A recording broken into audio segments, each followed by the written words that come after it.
So that's why I'm keeping. Not that I'm volunteering, I'm used to that.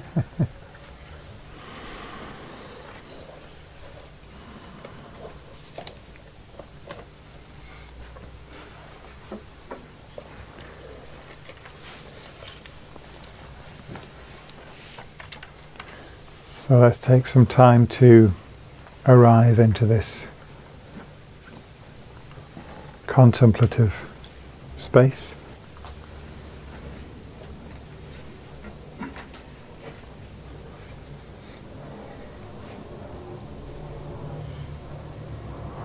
Allow the body and mind to relax, settle and become calm.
So give the mind time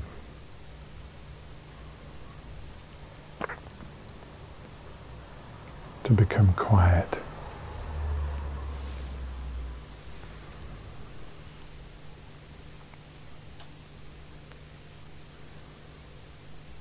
You can focus on the breathing if you wish,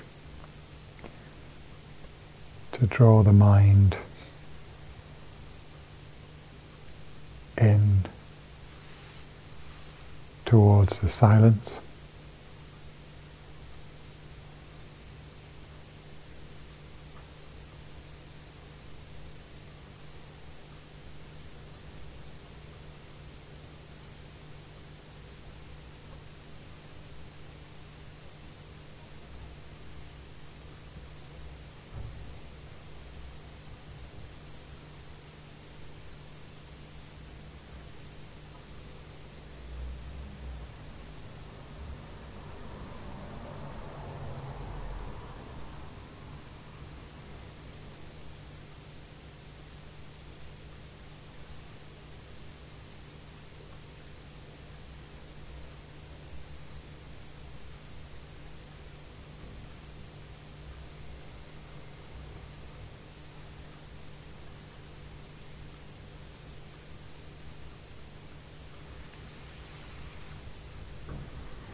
If the external noises cause some disturbance in the mind, don't let that be a problem.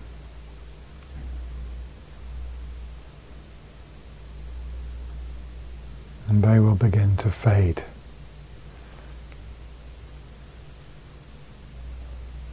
The more we turn our attention inward and listen to what is going on within.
If we listen carefully,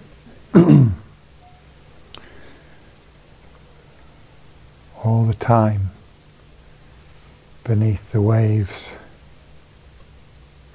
of busy thoughts and sense experiences,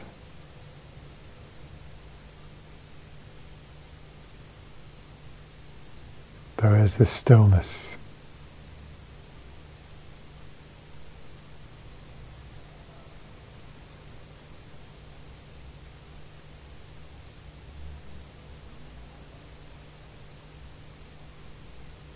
A tranquility, clarity,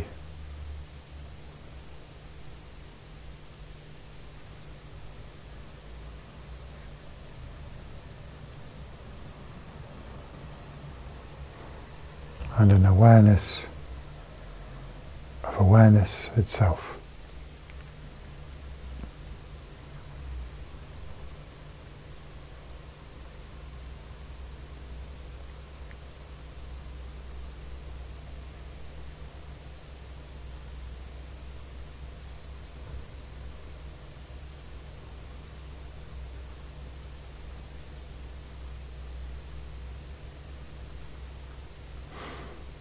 It's quite difficult to direct our attention to this, to the nature of our own mind.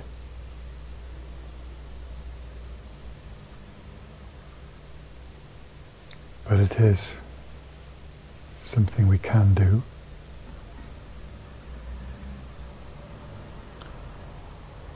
So we're going to just spend a few minutes in silence,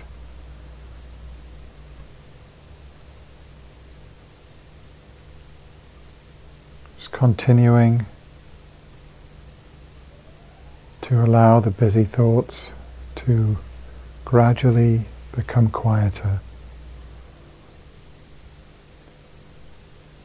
Try to tune in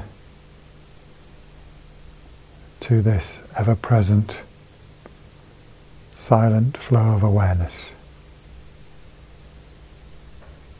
To look at our own mind. Try to catch its quality of clarity, purity, and awareness.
within this space of emptiness, in front of you appears the form of Shakyamuni Buddha.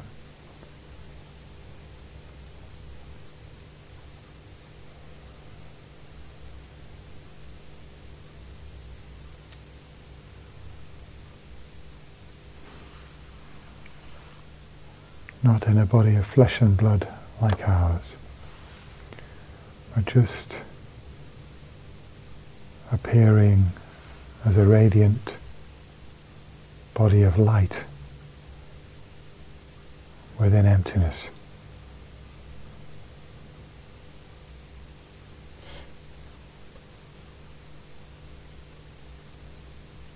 The manifestation of the mind that is one with emptiness,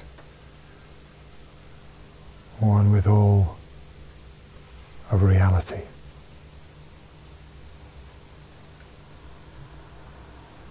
A mind of perfect wisdom and limitless compassion. The mind of your root guru, appearing in a visible form.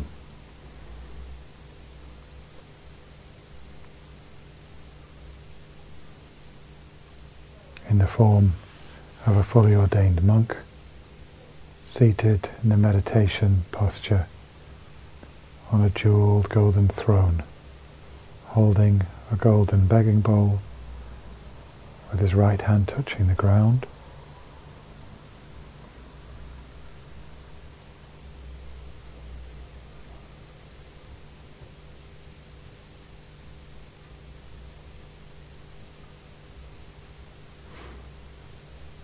Having all the supreme qualities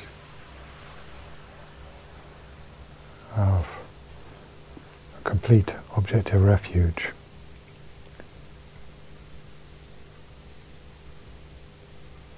Someone who has the complete ability to guide us all the way along the spiritual path, right up to complete and perfect enlightenment as himself.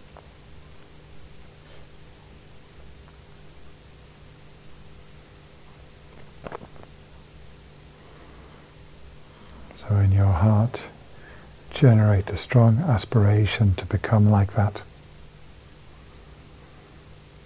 I will continue to follow the spiritual path for the sake of all beings, so that I, too, can become an object of refuge,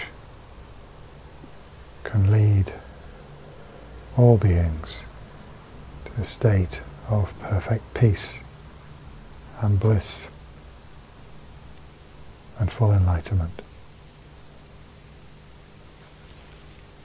So we recite the refuge prayer, page 20.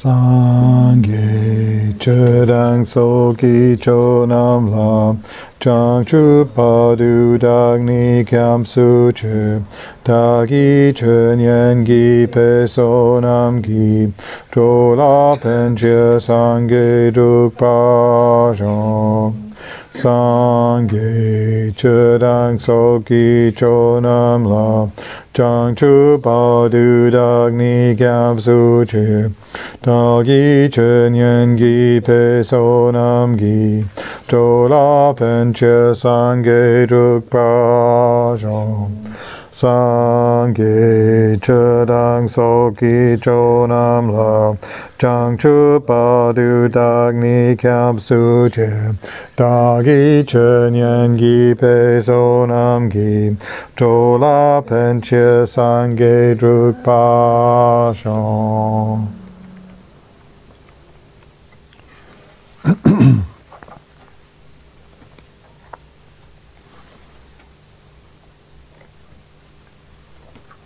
Heart Sutra, page 9. Thus did I hear at one time the Bhagavan was dwelling on massive Vulture's mountain in Rajagriha, together with a great community of monks and a great community of bodhisattvas. At that time, the Bhagavan was absorbed in the concentration on the categories of phenomena called profound perception. Also, at that time, the Bodhisattva Mahasattva Arya Avalokiteshvara looked upon the very practice of the profound perfection of wisdom and beheld those 5 aggregates also as empty of inherent nature. Then, through the power of Buddha, the Venerable Shariputra said this to the Bodhisattva Mahasattva Arya Avalokiteshvara: how should any son of the lineage train who wishes to practice the activity of the profound perfection of wisdom? He said that, and the Bodhisattva Mahasattva Arya Avalokiteshvara said this to the Venerable Sharadvatiputra: Shariputra, any son of the lineage or daughter of the lineage who wishes to practice the activity of the profound perfection of wisdom should look upon it like this, correctly and repeatedly beholding those 5 aggregates also as empty of inherent nature. Form is empty, emptiness is form. Emptiness is not other than form, form is also not other than emptiness. In the same way, feeling, discrimination, compositional factors and consciousness are empty. Shariputra, likewise, all phenomena are emptiness, without characteristic, unproduced, unceased, stainless, not without stain, not deficient, not fulfilled. Shariputra, therefore, in emptiness there is no form, no feeling, no discrimination, no compositional factors, no consciousness, no eye, no ear, no nose, no tongue, no body, no mind, no visual form, no sound, no odour, no taste, no object of touch, and no phenomenon. There is no eye element, and so on, up to and including no mind element, and also no element of mental consciousness. There is no ignorance, no extinction of ignorance, and so on, up to and including no aging and death, and no extinction of aging and death. Similarly, there is no suffering, origination, cessation, and path. There is no exalted wisdom, no attainment, and also no non-attainment. Shariputra, therefore, because there is no attainment, bodhisattvas rely on and dwell in the perfection of wisdom, the mind without obscuration and without fear. Having completely passed beyond error, they reach the end point of nirvana.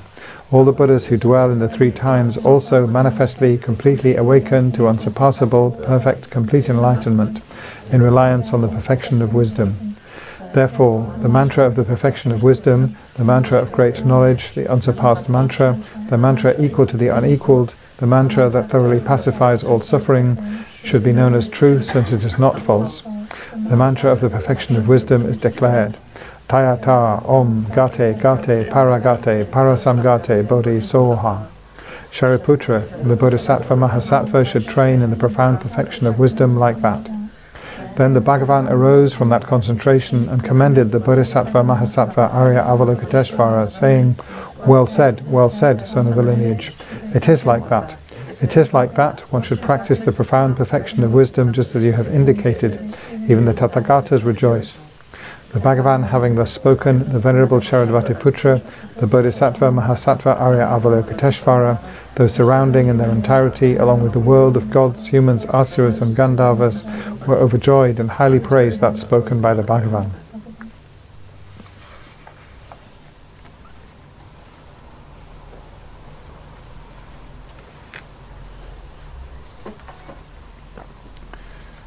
So your Guru, Shakyamuni Buddha, now comes to the crown of your head.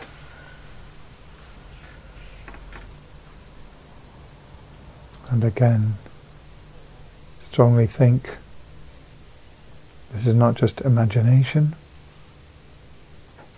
this is reality.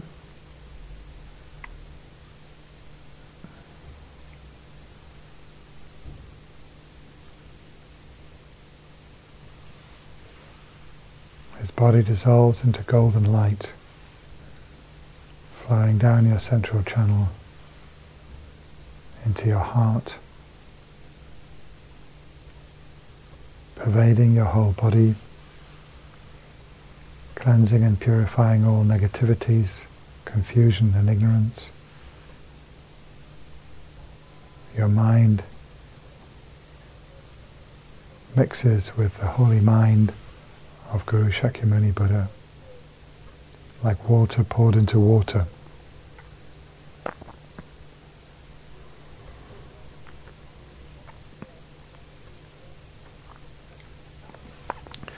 the fundamental nature of your mind is exactly the same as the mind of the Buddha.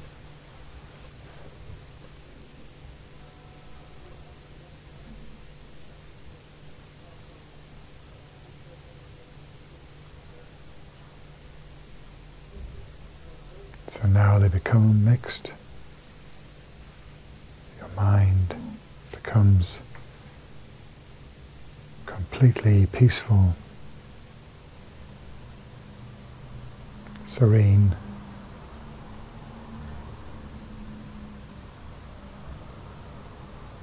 one with emptiness.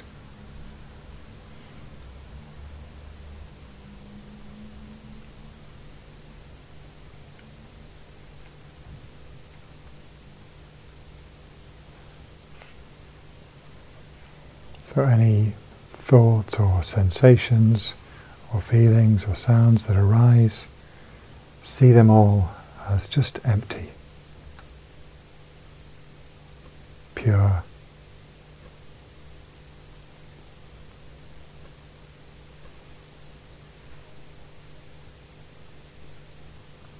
of one taste.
Gently relax your concentration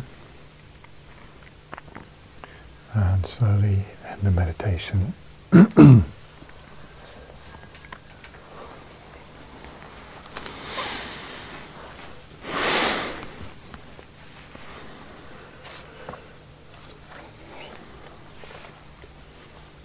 numbers appear to be dwindling.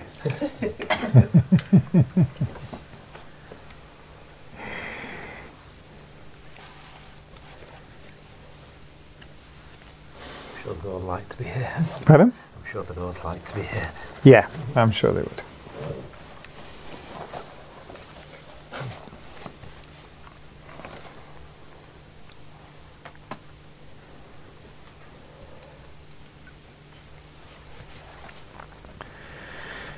Okay.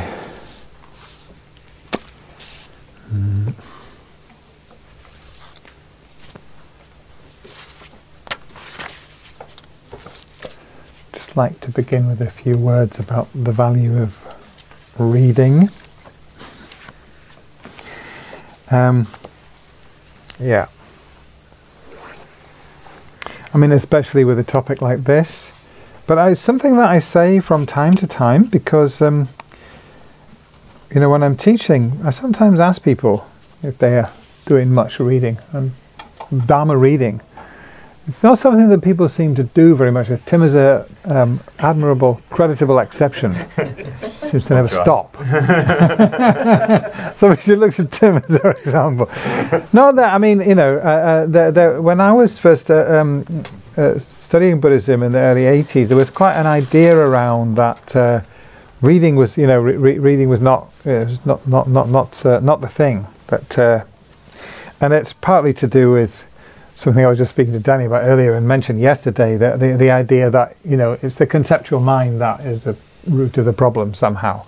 So there was this sort of, I think, mainly Zen derived idea that reading about Buddhism is this is not the way. You know, we should be getting away from all this conceptual thinking.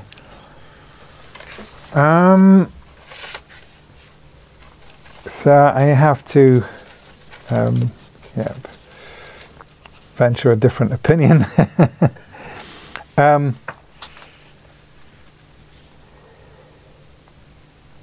Yeah, I mean, if we're able to get into a state of non-conceptual awareness through meditation, and some people can do that actually. Some people can do that as beginners. You know, have the ability to do that, and that's amazing. That's great. I still think it's useful to read, but for most of us, and certainly within this tradition, there's a very clear sort of method, and it's usually the sort of and traditionally sort of talked about as 3 stages of hearing, contemplation, meditation. And hearing includes reading.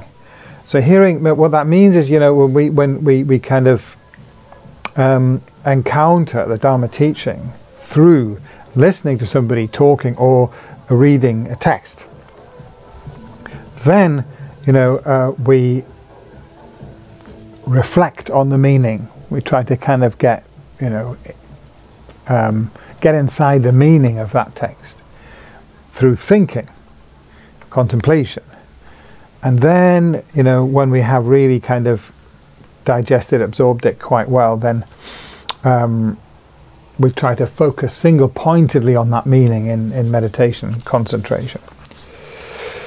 So that's in our tradition very clear, that's how we make progress.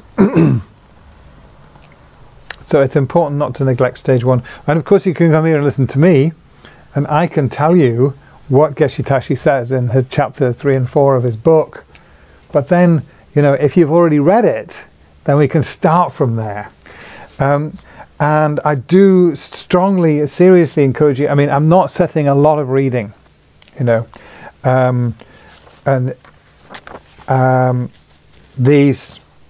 my course notes are very concise and very short. So, it's fine, whatever has happened has happened. But I think for next time, and the subject is getting deeper, and then next year, we look at we're going to do the Prasangika Majjhimika module. It's really going to help a lot if everyone does that reading before coming for the weekend, and hopefully it's not too much. I mean, probably takes a couple of hours to read 2 chapters of Geshe-la's book. So we have 6 weeks before the next class. So, little pep talk there. Please do the reading, and if you find it difficult, read it more than once. Then you can come with some really sort of juicy questions. The things that you can't figure out from just reading, on reflecting, meditating. Then we can have a more exciting weekend, I think. So, okay, pep talk over.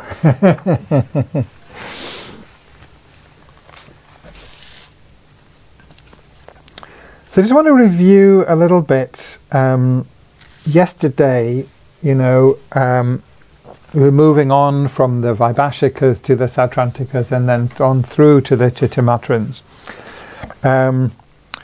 And there's kind of a progression there, which I want to just talk a little bit about.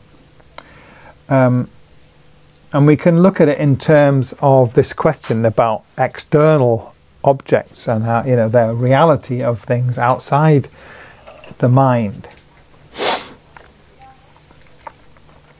So, in terms of the Western sort of terminology and philosophy, the Vaibhashikas, they would be called naive realists. Yeah. So this, I was going to bring an apple today. I forgot. Okay, yeah, bring the orange. Yeah. We'll have to get another one for next time though, because that one will have become stale.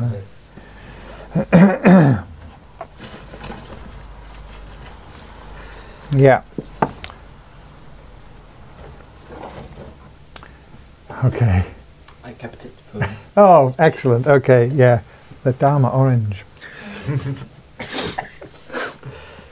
So the Vaibhashika view is pretty much of, the reality of external objects is pretty much, I would say, the view that most of us just have anyway before we start to think, go to analyze philosophically what's going on. And in Western philosophical terminology, that's called naive realism. Well, things just exist. This orange, I see the orange, and it appears a certain way to me, and that's how it is. It is something that is, it's real. It is not anything to do with my mind. It exists quite independently of my mind, and there's no problem. Okay. So in that kind of view, they're not really putting into question what is the definition, or what is the criterion of something existing, whether something exists or not. Okay, they're just saying, well, we all know this exists. But the Sautrantikas, they're very interested in that question,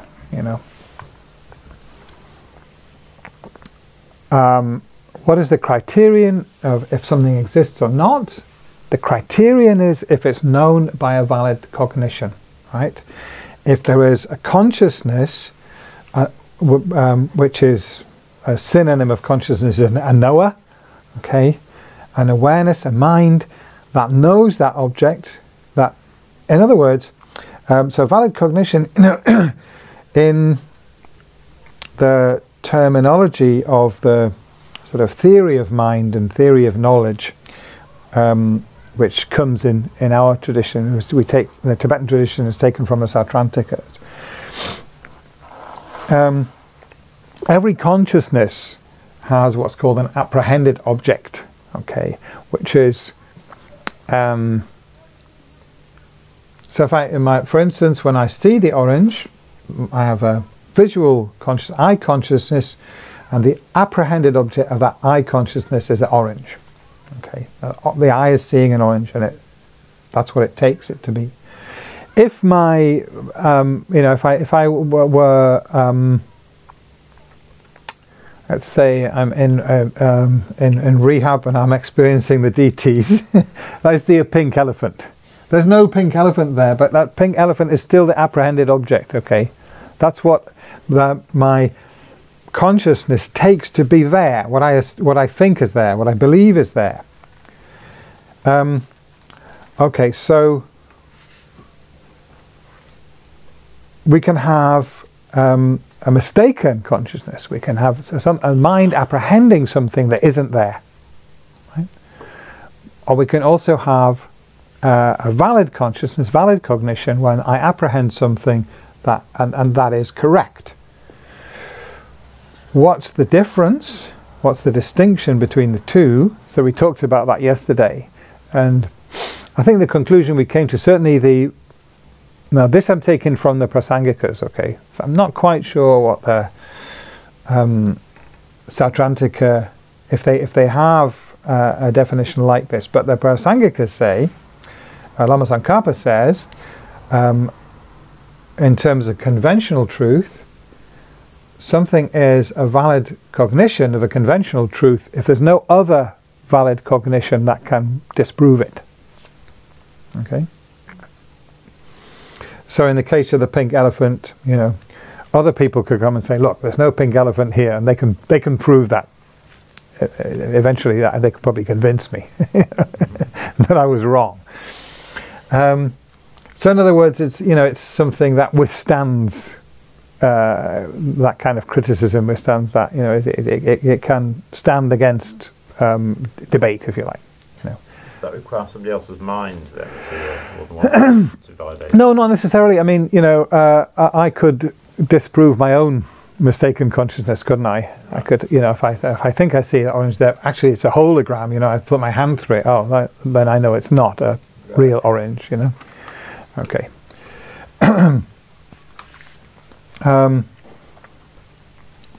don't know if you could disprove that to yourself, like sometimes people genuinely believe things.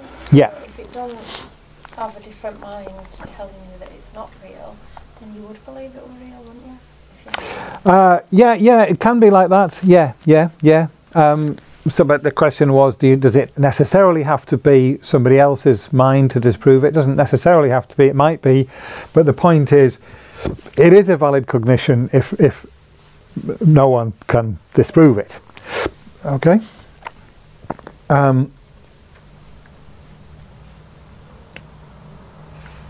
I don't want to get too stuck on that. There are quite a few issues about that definition of what is a valid cognition, but I think we had some conversation the other day as well that we know what it is. We know what it is to know something and be right, and it's correct. If it is correct, then no one will be able to disprove it. The point I want to focus on, though, is that here the Sautranticas are bringing in a different kind of angle to the question of whether this orange exists. They're relating that to the mind. Yeah? So, although they do say that the orange does exist separately from the mind and independently of the mind, but how we know that is not, we can't separate that. We have to, and the definition of the fact that it exists, we have to bring in our consciousness to that definition. Okay, so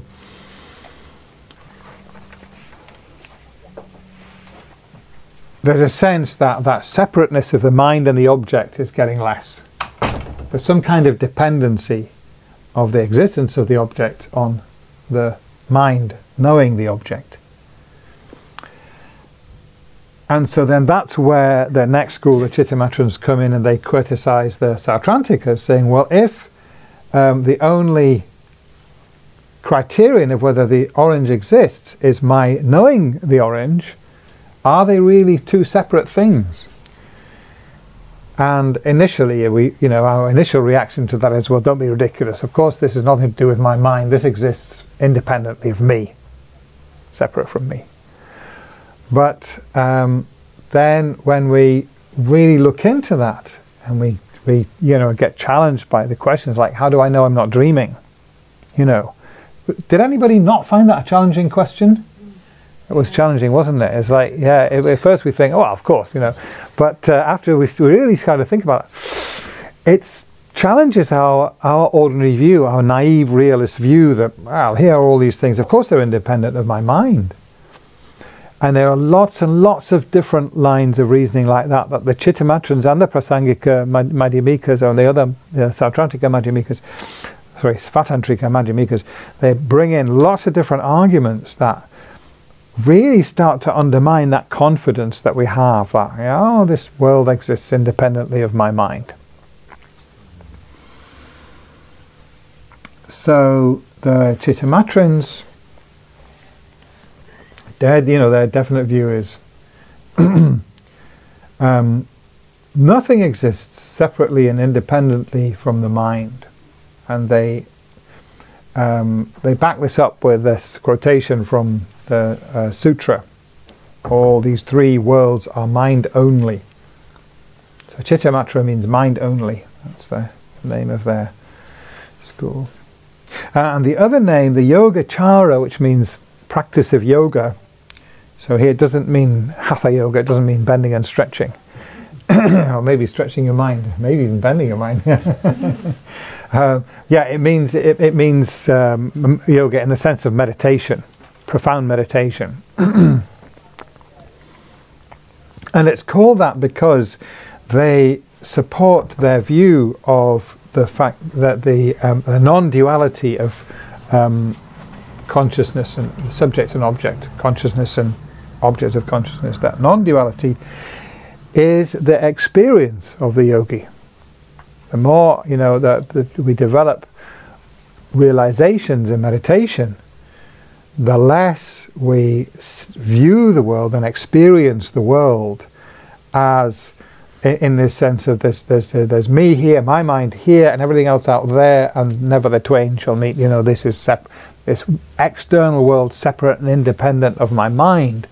That sense, they say, when you gain these realizations, it begins to break down.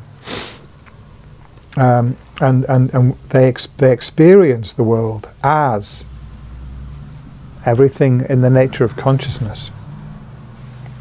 Everything is mind, when they say. Beginning to get some sense of what that idea is about, yeah? Not just complete nonsense. I've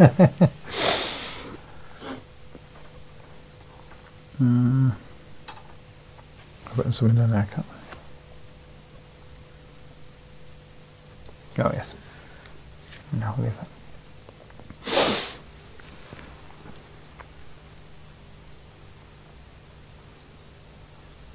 Yeah, well, I will mention that.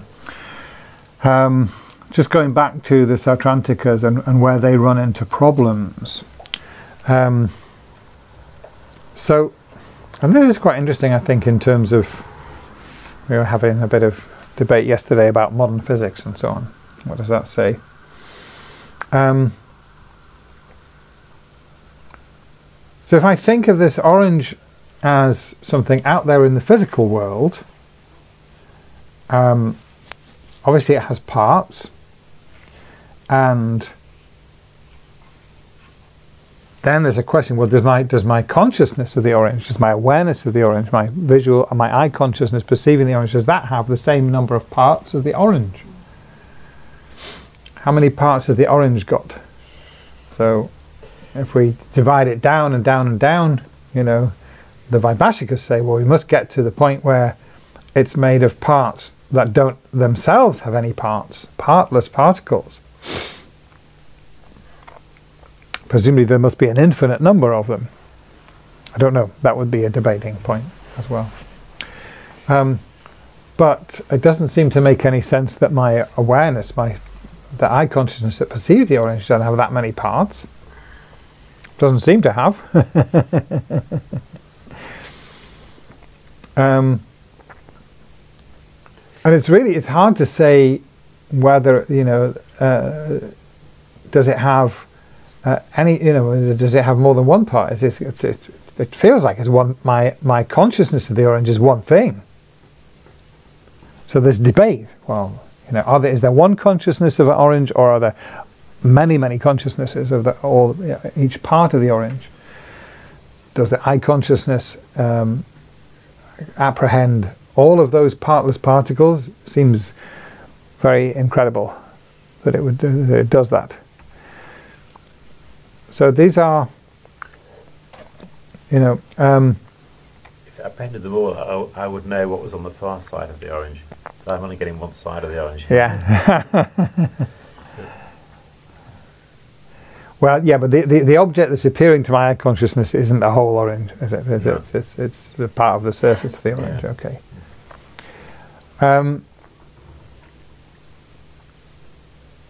But again, you know, the Chittamatrans attack the Sautrantikas because it's very difficult for them to make that whole picture consistent.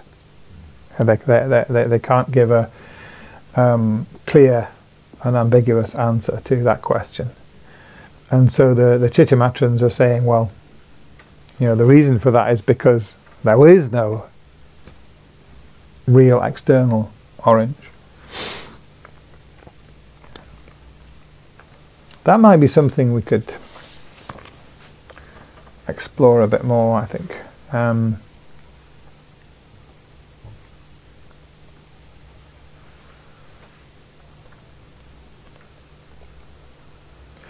Because we have this very sophisticated,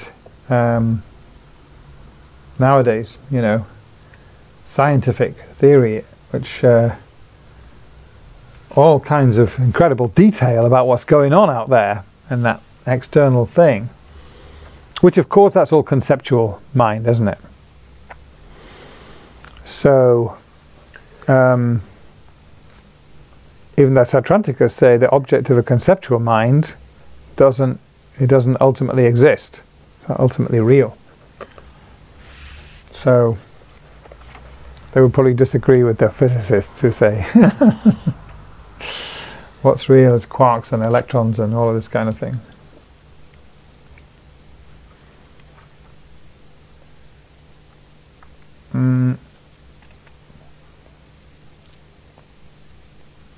anyway, I'm going to park that one for the time being, but I guess we probably need to come back to that.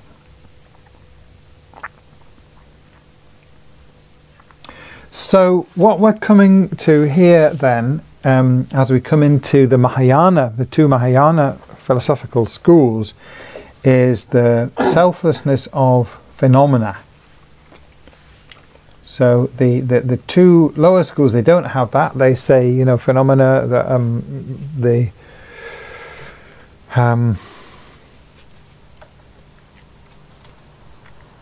and here we were talking about external objects. That's one kind of phenomena. Of course, mind, consciousness is another kind of phenomena. But the Sautrantika and the Vaibhashika, they say these external phenomena, the things what they call form, the physical world, do exist from their own side. So they don't, as we say, they don't assert a selflessness of phenomena. They don't believe in the selflessness or emptiness of phenomena. What about self? Pardon? So does that include self or just object? No, so there are two types of selflessness or emptiness: selflessness of phenomena and selflessness of persons. Both the Vaibhashika and the Sautrantika say that there is a selflessness of persons. Yeah, and they say that becoming liberated from cyclic existence, attaining nirvana, depends on realizing the selflessness of person. All right, but they say phenomena do exist from their own side, so they don't say that there is a selflessness of phenomena.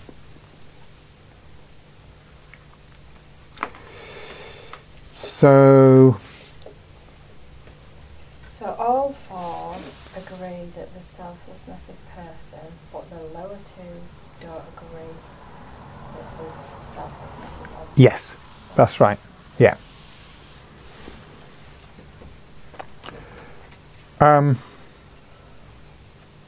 So both the Mahayana schools, the Chittamatra and the Madhyamika, they both do assert selflessness of phenomena, but they assert it differently. Okay, they have different view of what that is. So for the South, yeah. what is the, if they believe the things, no, Yeah. about self? Yeah, when we say self here, that's in a more slightly technical sense. It doesn't mean that the orange is a person or that it has a mind. It doesn't mean that. But what it means that It means it has an essence. It has a nature of its own from its own side, not that is not dependent on mind. Where is this essence for the? What is it? If they don't believe in partless particles. Well, they do actually say there are partless particles. They do say that, yeah. Yes, they do. The debate is about whether there's a consciousness of every particle. Yeah. But they do say the partless particles exist. Yeah.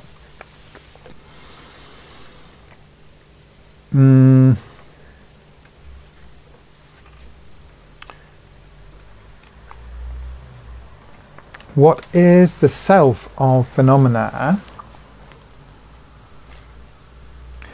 So this word self here means, you know, does it have a self? This means not in the usual sense of a self that we in our ordinary language, but it can be, you could translate it as an essence or a nature of its own.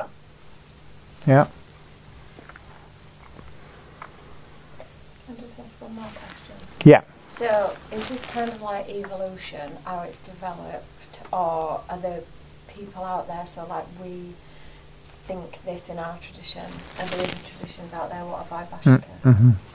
Yeah, no, it's a good question, Mel. I mean, what I've read of because in the Tibetan tradition, it was rather sort of enclosed. You know, they've all agreed that in Madhyamika anyway, and they learned through these things, which is how it was sort of 1,500 years ago these debates were going on in India. What I've read of some of the Theravada, great teachers, it's hard to say. I would say they're probably not Vaibhashika. They might be close to Sautrantika. It's very interesting, actually. When you study those writings of those the great masters from the Theravada tradition, the way they tend to teach it, is that the problem is that we impute a self, an I, onto the collection of the aggregates. The aggregates themselves do exist. So, the physical, mental, all of these things exist. However, they don't exist in the way that we think they do, because we grasp onto them as permanent, and they are completely impermanent. And also as being kind of solid and substantial. So, if you think about it, if we say that, with the Vaibhashikas say there's partless particles, so everything's made of tiny particles, but they're permanent. The Sautrantikas, I think, for the Sautrantikas, they're impermanent. Actually, yeah, I think they're impermanent. So if you think of it, yes, it's real, but it only lasts for one moment. And it's so small it has no parts. Like this sense of the solid reality that we experience is very much broken down, isn't it? So although technically they're not going as far as emptiness as the Chittamatrans and the Madhyamikas do, it's actually getting quite close to it really already. That everything's momentary. Everything is kind of disintegrating moment by moment. And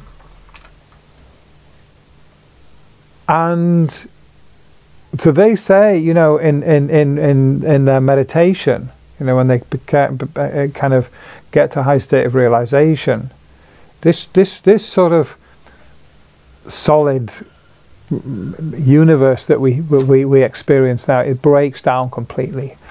And in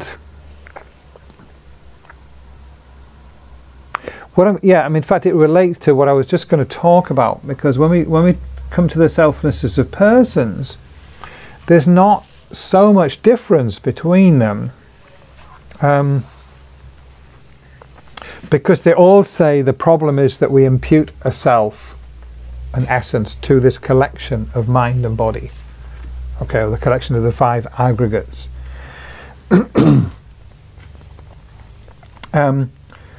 There is a difference to what kind of self they say that we are imputing. So the Vaibhashikas say that the problem is that we imagine the self, the I, to be permanent, partless and independent.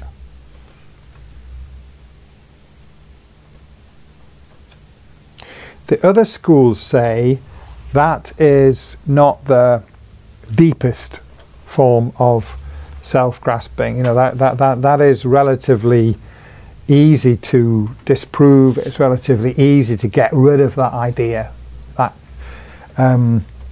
type of ignorance that views the self as being completely separate from the aggregates. Yeah, if it's independent, permanent and partless, it kind of must be nothing to do with the aggregates. The aggregates over here and a self over there. And you do find, sometimes talking to people with certain kind of strong Christian view that the soul, it's not the mind, it's not the body, it's not part of the mind, it's just something other than mind and body altogether, and it's permanent. And the Tibetan Buddhist tradition tends to see the Hindu view of the Atman as very much like that. I'm not convinced that that's a sound interpretation. Well, there will probably some Hindu teachers who do have that view, and others who have a more subtle view. Anyway, that's the Vaibhashikas. So they say it's permanent, partless and independent, nothing to do with the aggregates. That's the wrong view. So they don't say that's the self is. They say that's what you have to refute. And if you refute that and you completely get rid of that idea, then you'll be liberated, you attain nirvana. The Sautrantikas say, no, that's not enough. The view of self that is the problem is that the self is substantially existent, not necessarily separate from the aggregates, but it has its own existence. Now this is quite a difficult one, because as soon as you start to put any flesh on that idea, you kind of have to make it either separate or part of the aggregates. But what they say, for instance, one way of talking about this is they say, well, we naturally have a sense of a self that is the controller of the mind and body. So I'm in charge of my mind and my body. I tell my mind and body what to do. Okay? So that is an innate view. We naturally have that kind of sense of ourself. Yeah? Does that make sense? Yeah? We have that thought, yeah. It's my mind, my body, I'm in charge. I tell my mind and body what to do. Do you mind me interrupting? Pardon? Do you mind me interrupting? No, not at all. Do you know the experience of when you're quite young or developing your emotional Yeah. control and Yeah. stuff like that? Yeah. You have fits of anger or whatever else. And when you come round after that outburst, and you say, "I wasn't myself." Yeah. Do you know what I mean? That when you come out of emotion, out of control, that kind of like, I imagine if you've got that state of mind, you know what I mean, that perception of having that controller self. Yeah. Then when you go out of control, that's like you not being yourself. Does that make sense? It does make sense, Danny, and I think, what's happening there is a clash between our perception, our sense of self, and the reality. The reality is that there isn't a continuing self-controller all the time that is steady, that always wants the same thing. When mind is taken over by anger, there's no me there that is able to, separate from the anger, that is able to control that anger. Yeah. So, I wonder, well, how come I acted like that and thought like that? That wasn't me. Well, in a sense, you're right. It's not this. There isn't the same I there during that anger as there is later. When your mind changes all the time. Mind is impermanent, but our feeling is that there's a me here who has a kind of consistent, aim in life, that I want to be like this, and if I acted completely, out of alignment with that, there must have been some other me there, or I must have not been myself. But actually, Buddhists say, there is no such permanent self that controls things. Okay. That, by the way, don't misunderstand that. It's this sense of the substantially existing self. It doesn't necessarily. It doesn't have the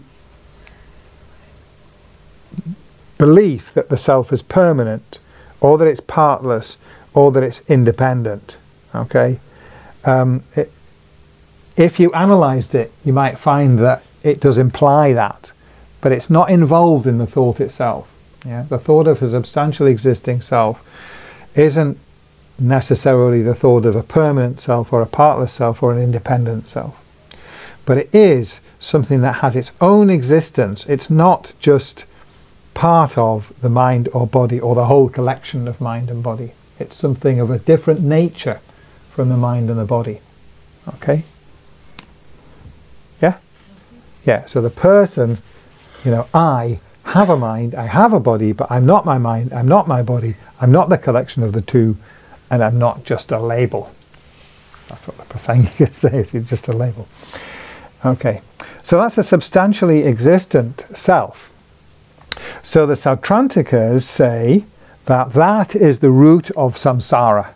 That is the fundamental ignorance that we need to overcome. And when you get rid of the idea of a substantially existent self, then you attain liberation, nirvana. Okay? So the Yogacaras partly agree, because they also say that the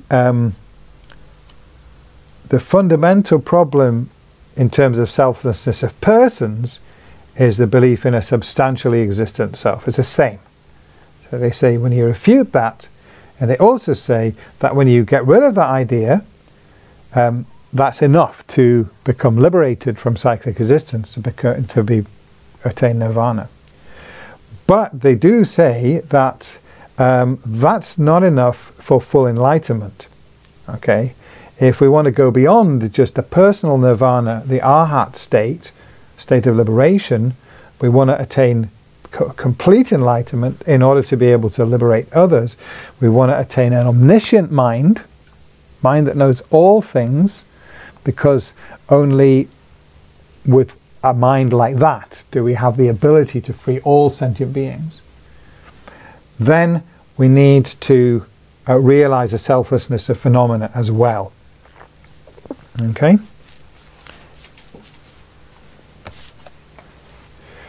And the selflessness of phenomena, as we said, that is the non-duality of subject and object. The fact that the objects don't exist separate and independent of the mind, the awareness that perceives them. Okay?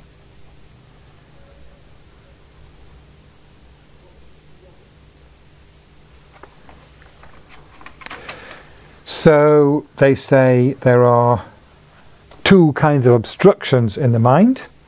The obstructions to liberation, which is the view of the substantially existing self, and the obstructions to omniscience, which is the view of the subject and object as being separate.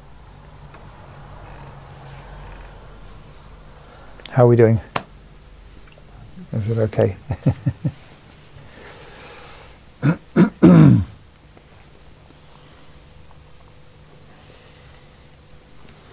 So just to complete that picture, the Madhyamikas, it's a little bit complicated. Maybe you can ask a quick question before? Yes, please, yeah. So if someone said that the self is the continuity of the aggregates, how would that fit to the continuity of the aggregates? Yeah. What does it mean by that exactly? Like, the body and mind I have now, at this moment, then carry over next moment, and then at death. Continuum. Yeah. Okay, yes. Yeah, this kind of... Yeah. Self is the continuum of the aggregates. Yeah. Uh-huh. How would this fit? Yeah. Is it something that Vaibhashikas might say? Like...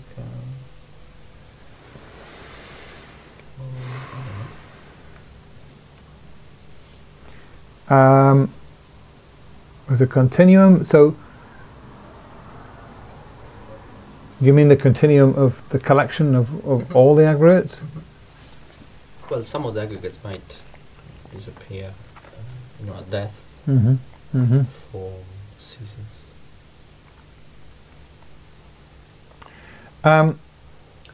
So that view that the self is the collection, I mean, it's not different from the view that it's the collection of the aggregates, as far as I can see. It's the same as that, really.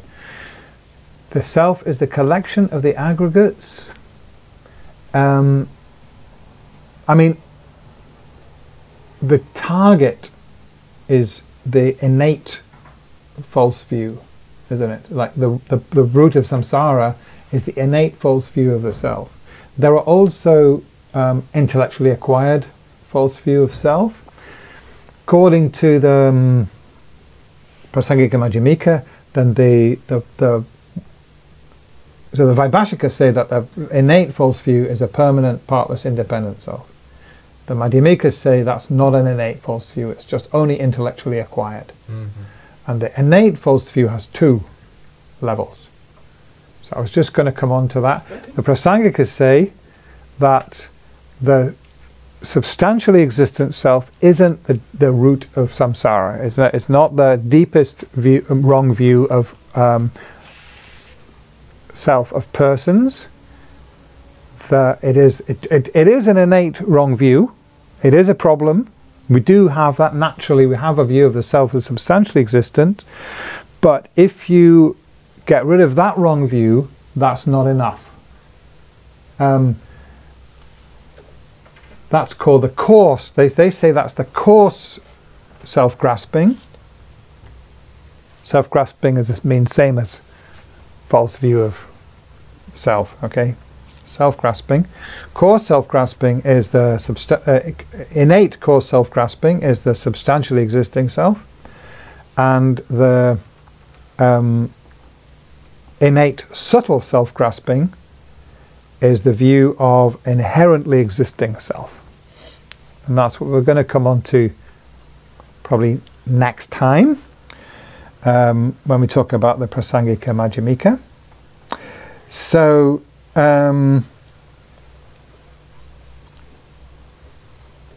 they do say that the permanent, partless, independent self that the Vaibhashikas think is the root of samsara, there's the innate self-grasping, they say that does exist, but it's only intellectually acquired.